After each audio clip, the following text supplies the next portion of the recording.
Well, I'm back. Not on the same video, I'm on another one because my pause thing didn't work. I'm real good at this videoing. I'm not going to win any Academy Awards for my videography. Anyway, it's got a voice. I've been around it 2 or 3 times more since I was last on tape. Anyway, let's listen to it.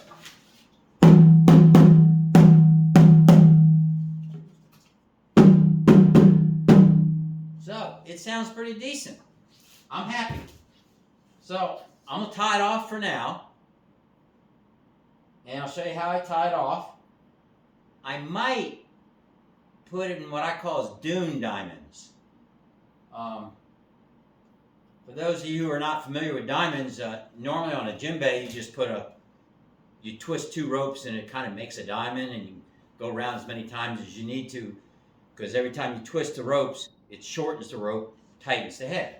Well, on dune diamonds, I do a 3 pattern, or skip pattern, where I take these 2 and make a diamond and leave this here. It's this. You have first 5 verticals, 1, 2, 3, 4, 5. You take number 1 and number 2, skip 1 and number 3, skipping 2, and make a diamond with those. Then you take number 2, skip 4. Did I do that right? Hold on. Diamond here. Then you take 2. Wait, I got it wrong. Get it? 1 and 2 are diamonds, skipping 2. Then 2 and 5 are diamonds, skipping 4. Did I do that right? Sounds right. Anyway, that's how I do it. Hopefully I'll get to do it on this one and show you later. In the meantime, I'm just going to show you how I tie it off.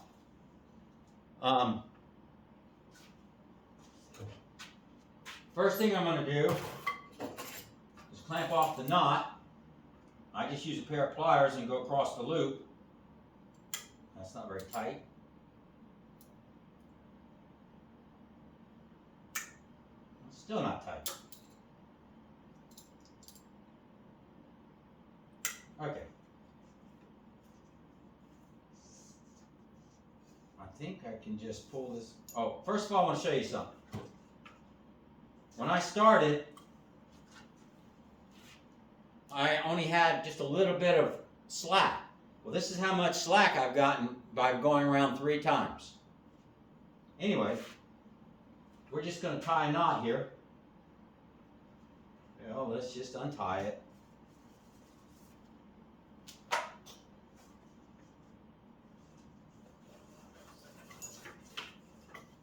Get all the twists out. As usual, I pull my rope through backwards so all the twists come out.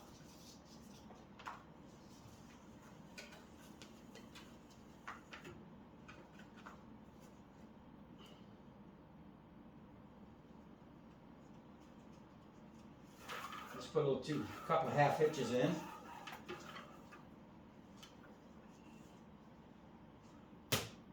Okay. Now, it's not, I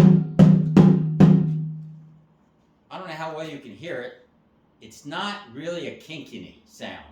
It's more of a sambal. But we're going to leave it there for now. We can tune it up higher by putting the diamonds in. So in the meantime, I want to find the center of the drum. Looking for a tape measure. I had one over here this morning. Here it is.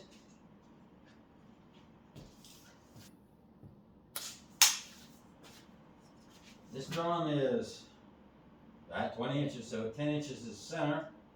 And it's right below that. This does not have to be perfect.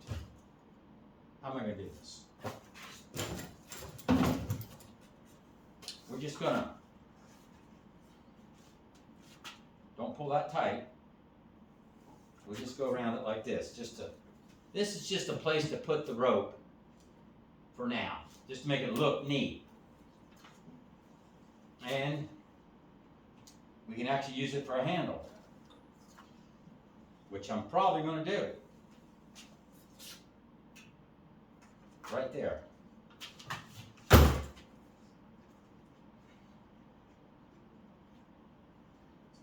Get a little pull on it.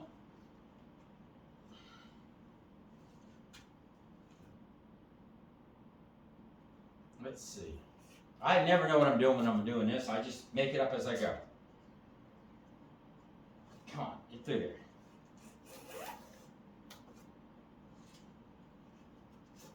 There's the handle.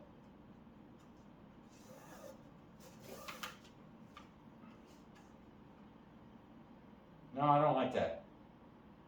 No, it needs to start over there. Sorry. Back up. Like I said, I don't know what I'm doing half the time.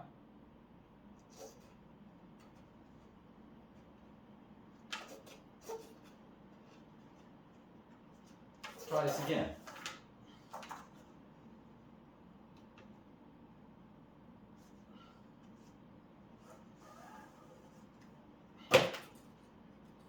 Let's put a little knot in this one.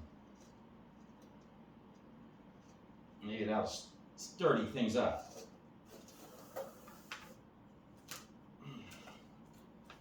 There. Now we can come over here.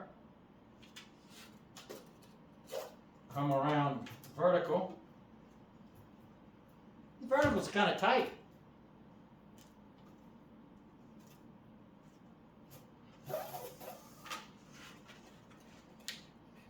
Then when I get this done, I can take it inside and give it to Sandy. I made this for her.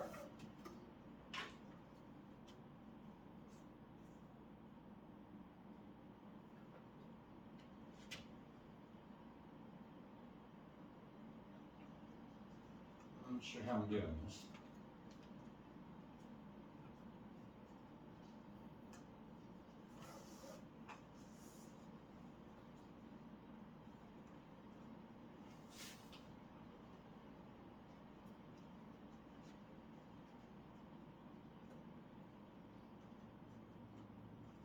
There's no specific way to do this.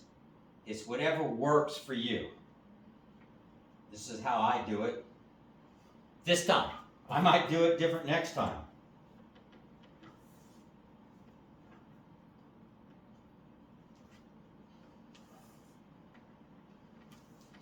Personally, I think it looks okay.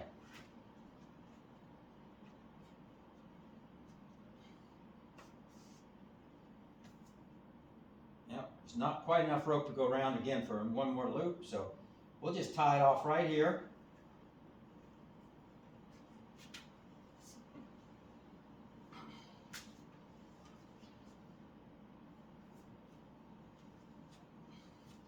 I'm leaving this tail on for now.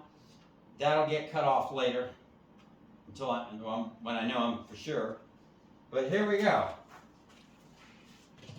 A finished product.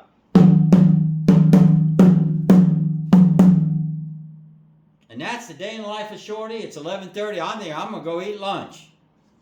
Let me take this inside with me. See you on the next round.